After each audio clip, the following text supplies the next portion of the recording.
Hello friends, welcome to VR home chef. ఈరోజు మా ఇంటికి వచ్చిన చేపల అమ్మాయి చిన్న సముద్రం చేపలను తెచ్చిందండి. వీటిని ఎలా చేసుకోవాలో చూద్దాం. ముందైతే చేపలను బాగా కడుక్కొని ఉప్పు, పసుపు, కారం వేసుకుని బాగా పట్టించుకోవాలి. స్టవ్ పైన ఆయిల్ పెట్టుకొని ఆయిల్లోని చేపలని లైట్గా ఫ్రై చేసుకోండి. ఒక్కొక్క సైడ్ 2 minutes ఫ్రై చేసుకొని మొత్తం అన్నీ వేరే ఒక దాంట్లోకి ట్రాన్స్ఫర్ చేసుకోండి.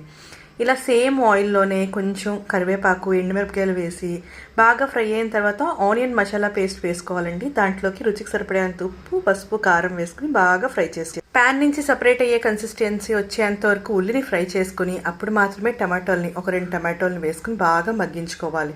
టమాటా మగ్గిన తర్వాత చింతపండు రసం వేసుకుని చింతపండు రసం ఉడికి పట్టిన తర్వాత ముక్కలు వేసుకుని ఉడుకుతున్నప్పుడే పచ్చిమిరపకాయలు, కొత్తిమీర వేసుకుని బాగా పులుసును మరిగించుకున్నాం అనుకోండి, టేస్టీగా చేపల పులుసు అనేది రెడీ అవుతుందండి. ట్రై చేసి చూడండి, టేస్ట్ అయితే అదిరిపోతుంది. సబ్స్క్రైబ్ చేయడం మర్చిపోకండి.